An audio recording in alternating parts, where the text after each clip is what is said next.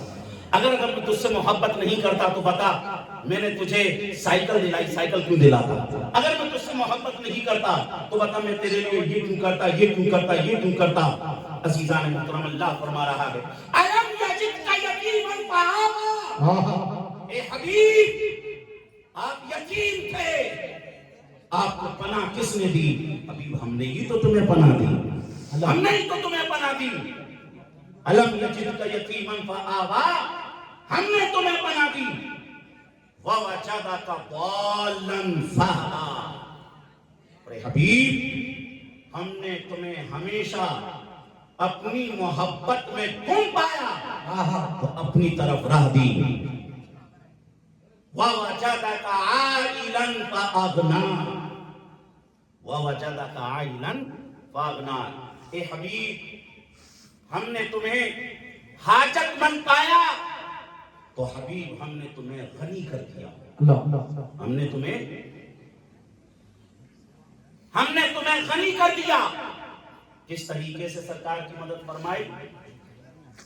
پہلے حضرت خدیجہ الکبریٰ رضی اللہ تعالی عنہا کے مال کے ذریعے سرکار کی مدد فرمائی. پھر حضرت ابوبکر صدیق رضی اللہ تعالی عنہ کے مال کے ذریعے مدد فرمائی. پھر حضرت عثمان غنی رضی اللہ تعالی عنہ کے مال کے ذریعے مدد فرمائی. پھر مال غنیمت کے ذریعے مدد فرمائی. الم یجدک یتیما فآویٰ ووجدک ضالا فہدیٰ ووجدک عائلا فأغنیٰ فأما الیتیم فلا تقہر. اے حبیب اب اگر کوئی سائل آئے،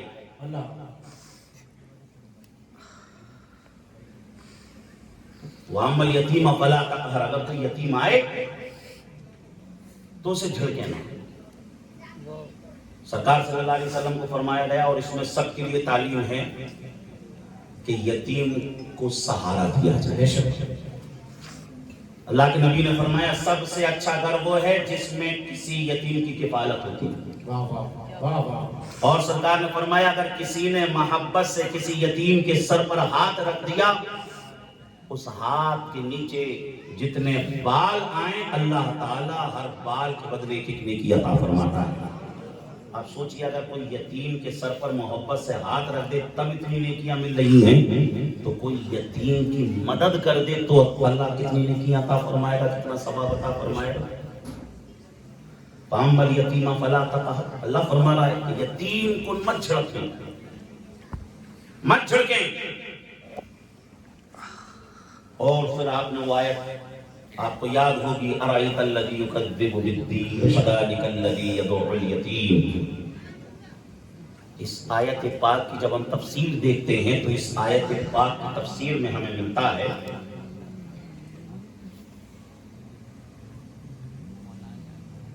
سرکار صلی اللہ علیہ وسلم کے زمانے میں ایک بچہ یتیم ہو گیا. اب اس کا کچھ مال تھا، لوگوں نے پلان بنایا تھا کہ مال اس کے پاس رہے گا تو تلف ہو جائے گا، ختم ہو جائے گا، کیونکہ ابھی یہ بچہ ہے. اور اگر کسی ایسے ویسے کو دے دیا تو وہ کھا پی کے برابر کر لے گا. تو کیا ہی اچھا ہوگا کہ کسی ایسے کو مال دے دیا جائے کہ مال سیف رہے، اور جب یہ بچہ اپنے مال کو استعمال کرنے کے لائق ہو تو اس کا مال اس کو واپس کر دیا جائے. بہرحال وہ مال ابو جہل کے پاس رکھ دیا گیا،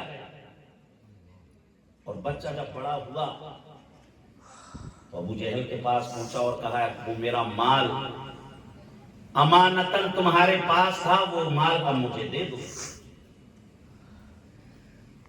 ابو جہل کی نیت میں بھی کھوٹ آ گیا، اس نے منع کیا. اب بچہ قریش کے سرداروں کے پاس آیا اور ان سے کہا کہ ابو جہل میرا مال نہیں دے رہا ہے. اب ان لوگوں نے کیا پلان بنایا کہ اچھا نہیں دے رہا ہے تو جاؤ محمد صلی اللہ علیہ وسلم کے پاس چلے جاؤ، وہ تمہارا مال دلائیں گے۔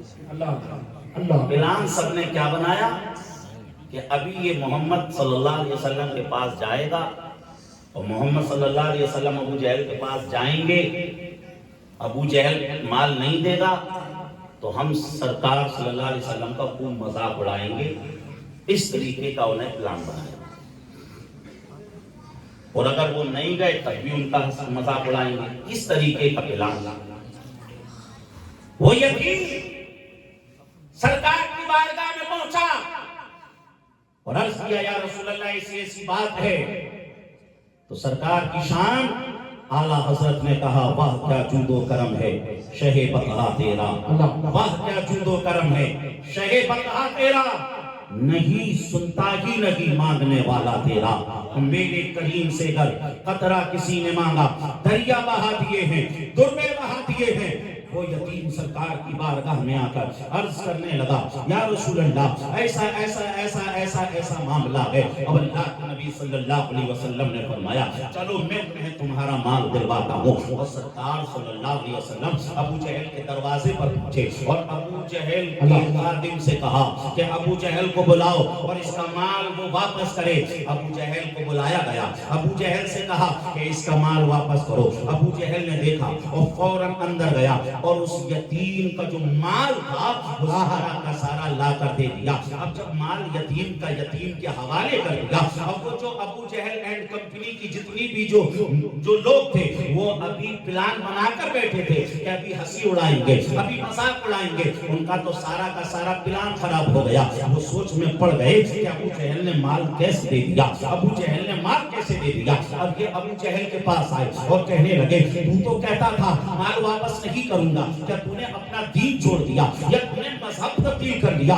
تو نے کیوں مال واپس کیا؟ ہم تو سوچ رہے تھے ابھی کچھ دیر کے بعد مزہ آئے گا، ہم خوب مذاق اڑائیں گے، لیکن تو نے مال دے کیسے دیا؟ ابھی وہ یہ کہہ ہی رہے تھے کہ ابو جہل نے کہا ارے میری تو سن لو، میری تو سن لو، پلان تو میرا بھی یہی تھا کہ میں مال نہیں دوں گا، میں پیسہ واپس نہیں کروں گا، لیکن میں نے کیا دیکھا جیسے ہی محمد صلی اللہ علیہ وسلم اس یتیم کو لے کر آئے اور میں نے کیا دیکھا کہ محمد صلی اللہ علیہ وسلم کے بغل میں دو لوگ کھڑے ہوئے ہیں جن کے ہاتھوں میں نیزہ ہے، اور مجھے لگ رہا تھا اگر میں نے انکار کیا ان کا نیزہ ہوگا اور میری گردن ہوگا، وہ میری گردن کو اڑا کر رکھ دیں گے، اس لیے میں نے سمجھ لیجئے مال کو واپس کر دیا۔ عزیزان محترم اللہ نے ارشاد فرمایا وَأَمَّا الْيَتِيمَ فَلَا تَقْهَرْ، اے محمود صلی اللہ علیہ وسلم آپ کی بارگاہ میں اگر کوئی یتیم آئے تو آپ اسے چھڑکے نہ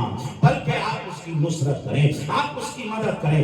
آگے اللہ نے فرمایا وَأَمَّا السَّائِلَ فَلَا تَنْهَرْ، اور اگر کوئی سائل آئے، کوئی مانگنے والا آئے تو اے حبیب صلی اللہ علیہ وسلم آپ اسے کے ساتھ بھی سخت کلامی نہ فرمائیں۔ عزیزان محترم یہ سرکار صلی اللہ علیہ وسلم کے لیے بیان کیا جا رہا ہے، لیکن اس میں سب کے لیے حکم ہے۔ ہمیں جو ہے یتیم کی نصرت بھی کرنا چاہیے، اور ہمیں سمجھ لیجئے یتیم کے اوپر سختی، ہم نے جو ہے یتیم کے اوپر سختی بھی نہیں کرنا چاہیے، ہمیں سائل کے اوپر بھی سختی نہیں کرنا چاہیے، کیونکہ صحیح بخاری کی روایت ہے آقا کریم صلی اللہ علیہ وسلم نے ارشاد فرمایا الید العلیٰ خیر من الید السفلی، دینے والا ہاتھ لینے والے ہاتھ سے بہتر ہے۔ اگر اللہ نے آپ کو دینے والا بنایا ہے تو آپ اللہ کا شکر ادا کیجئے، اور اللہ کا شکر ادا کریں گے تو کیا ہوگا؟ قرآن میں اللہ نے فرمایا لئن شکرتم لأزیدنکم، تم جتنا شکر ادا کرو گے اللہ تمہیں اتنا ہی زیادہ عطا فرمائے گا، اللہ تمہیں اتنا ہی زیادہ دے گا۔ عزیزان محترم ہونا واقعی سائل چاہیے، لیکن آج کچھ لوگوں نے سمجھ لیجئے اس کو دھندا بنا رکھا ہے، ایسے لوگوں کی مدد نہیں کرنا چاہیے، ایسے لوگوں کی نصرت بھی نہیں کرنا چاہیے، ایسے لوگوں کو دینا سمجھ لیجئے ثواب نہیں، الٹا گناہ ہے جو دینے کے حقدار نہ ہو۔ عزیزان محترم آخر میں اللہ تعالیٰ فرما رہا ہے وَأَمَّا بِنِعْمَتِ رَبِّكَ فَحَدِّثْ، اپنے رب کی نعمتوں کا خوب چرچا کرو۔ عزیزان محترم ہمیں اللہ کی نعمتوں کا چرچا کرنا چاہیے، اللہ نے بے شمار نعمتیں ہمیں عطا فرمائی۔ قرآن فرما رہا ہے أَلَمْ نَجْعَلِ الْأَرْضَ مِهَادًا وَالْجِبَالَ أَوْتَادًا وَخَلَقْنَاكُمْ أَزْوَاجًا وَجَعَلْنَا نَوْمَكُمْ سباتا وجعلنا الليل لباسا وجعلنا النهار معاشا وبنينا فوقكم سبعا شدادا وجعلنا سراجا وهاجا وانزلنا من الموسرات ماء ثجاجا. ان آیتوں میں اللہ تبارک و تعالی اپنی نعمتوں کا ذکر فرما رہا ہے. تو ہمیں چاہیے اللہ تعالیٰ نے جو ہمیں نعمت عطا فرمائی ہے ہم ان نعمتوں پہ شکر ادا کریں. اللہ نے بے شمار نعمتیں ہمیں عطا فرمائی, بے شمار نعمتیں عطا فرمائی. اگر ان نعمتوں کو کاؤنٹ کرنا چاہیں, گننا چاہیں, تو قرآن کہہ رہا ہے وَإِن تَعُدُّوا نِعْمَةَ اللَّهِ لَا تُحْصُوهَا. اگر تم رب کی نعمتوں کو شمار کرنا چاہو تمہاری گنتیاں ختم ہو جائیں گی, حساب کتاب کا نظام سمجھ لیجئے ختم ہو جائے گا, لیکن اللہ کی نعمتیں ختم نہیں ہوں گی. بے شمار نعمتیں اس نے ہمیں عطا فرمائی, بے شمار نعمتیں عطا فرمائی, بے شمار نعمتیں عطا فرمائی. جانتے ہیں کسی نعمت کے دینے کے بعد اللہ نے احسان نہیں جتلایا, لیکن جانتے ہیں حضور کتنی بڑی نعمت ہے, کتنی بڑی نعمت ہے, کتنی بڑی نعمت ہے. ارے نعمت عظمیٰ بھی ہیں اور جان نعمت بھی ہیں. جب اللہ نے اپنے حبیب صلی اللہ علیہ وسلم کو دیا تو قرآن کہہ رہا ہے لَقَدْ مَنَّ اللَّهُ عَلَى الْمُؤْمِنِينَ إِذْ بَعَثَ فِيهِمْ رَسُولًا. اے مومنو, ہم نے تم پر احسان کیا کہ ہم نے اپنا محبوب تمہارے درمیان بھیج دیا. عزیزان محترم, عزیزان محترم, اس آیت, اس سورت کی تفسیر مختصر طور پر میں نے آپ کے سامنے بیان کی. اس سے میں آپ کو یہ ذہن دینا چاہتا ہوں, یہ سبق دینا چاہتا ہوں کہ آپ قرآن کو سمجھ کر پڑھیں, آپ قرآن کو سمجھنے کی کوشش کریں. آپ علماء کرام کے پاس آئیں, اور آپ پورا قرآن نہیں سمجھ سکتے تو جو صورتیں آپ کو آتی ہیں انہی کو سمجھ لیں. جو نماز میں جتنی عربی پڑھی جاتی ہے آپ اسی کو سمجھ لیں, تاکہ جب آپ نماز پڑھیں تو آپ کو خوب خوب نماز کے اندر چاشنی ملے, لذت ملے. مولا تبارک و تعالی بیان میں کسی طرح کی غلطی ہو اس کو اپنے فضل و کرم سے معاف فرمائے. استغفر اللہ ربی من کل ذنب واتوب الیہ واخر دعوانا الحمد للہ رب العالمین. السلام علیکم ورحمۃ اللہ وبرکاتہ.